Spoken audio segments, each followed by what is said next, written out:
Hello guys, good morning! Sa mga nagtatanong po dyan kung agent pa ba ako sa PLDT, syempre naman, wala akong plano mag-resign.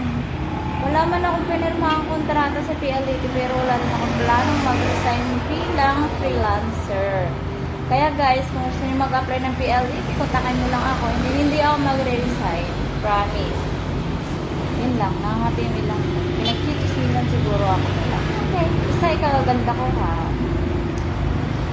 Kaya, tanong-tanong lang. Updated pa naman ako sa ng PLDT. Alam niyo naman, hindi uso sa akin yung pagiging faithful at loyal, lalo na kung usaping pera yan.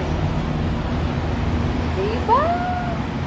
Apply lang. Magtanong lang kayo sa akin. Kasi, mabibigyan pa kayo ng update. Kung may promo ba or wala. Ganon.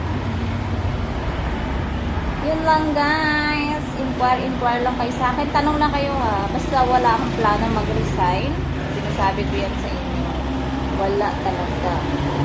Wala akong plano bawasan yung mga pinagkakakitaan ko. Actually, dadagdagan ko pa siya. Huwag kayo mag-alala. Hindi ako stress sa PLDT or sa bago ngayon. Malay nyo, pasukin ko na rin yung glow. Yun lang guys, thanks.